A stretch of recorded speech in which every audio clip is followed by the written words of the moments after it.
Welcome to success point by Rohit sir. प्यारे बच्चों, कैसे हैं आप लोग? बहुत अच्छे होंगे। तो आज आपको बायोलॉजी का चैप्टर 12 क्लास का चैप्टर 2 जो है उसका हम कुछ टॉपिक पढ़ाएंगे कि ये टॉपिक है आपका कि मनुष्य में लैंगिक जनन की परिघटनाएं क्या है। ये बहुत इंपॉर्टेंट क्वेश्चन है कि आखिर लैंगिक जनन होने के लिए कौन कौन से घटना से गुजरना पड़ता है, यानी कि कौन कौन सी घटनाएं होना पड़ेगा। तो हम लोग जानते हैं लैंगिक जनन करने के लिए उसे 5-6 स्टेप से गुजरना पड़ता है, जो आपके लिए बहुत 12 क्लास के लिए इंपॉर्टेंट क्वेश्चन है। तो सबसे पहले बच्चों आपको हम ये बताएंगे कि जो मनुष्य जनन करेगा तो सबसे पहले उसमें युग्मक होना चाहिए। युग्मक का अर्थ होता है कि नर और मादा में नर अगर है उसमें शुक्राणु का बनना होना चाहिए, अगर मादा है उसमें अंडाणु का बनना होना चाहिए। दूसरी बात कहेंगे पॉइंट 2 कि युग्मक का स्थानांतरण होना चाहिए, यानी कि युग्मक को ट्रांसफर करने के लिए शुक्राणु को एक जगह से दूसरी जगह गतिशील होना चाहिए। तीसरी बात करेंगे कि उसमें दोनों में गतिशील हो जाएगा तो फर्टिलाइजेशन जायगोट की प्रक्रिया होना चाहिए।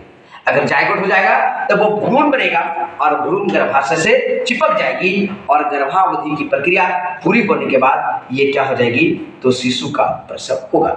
आइए हम इस पॉइंट को पढ़ते हैं, आपको समझाते हैं कि बहुत ही अच्छा क्वेश्चन है। तो बच्चों, मनुष्य में लैंगिक जनन की परिघटनाएं क्या क्या है तो हम लोग जानते हैं इसके अंतर्गत निम्न परिघटनाएं होती है।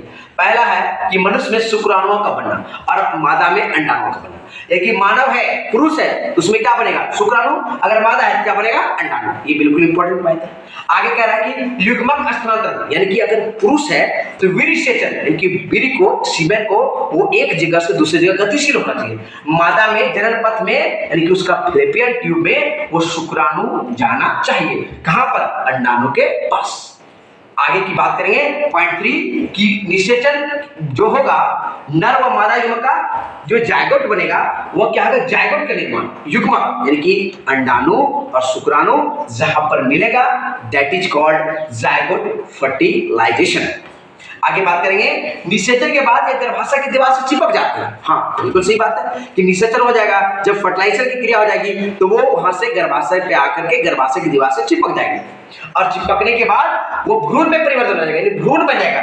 और भ्रूण जो है जब 9 माह तक गर्भ में रहेगा तो वह भ्रूण कहलाता है और जब बेबी बाहर आ जाएगा उसे प्रसव कहते हैं, यानी कि 9 माह तक जो अवधि पूरा करेगा उसे गर्भावधि कहेंगे। और आगे जब गर्भावधि पूरी हो जाएगा तो जो शिशु का जन्म हो जाएगा, प्रसव की क्रियाएं होगी। ये सभी जो घटना होगा कहां से लेकर के आपके अंदर शुक्राणु अंडाणु बनने से लेकर के बेबी यानी बच्चा का जन्म होने तक का परिघटनाएं को हम लोग लैंगिक जनन की परिघटनाएं कहते हैं।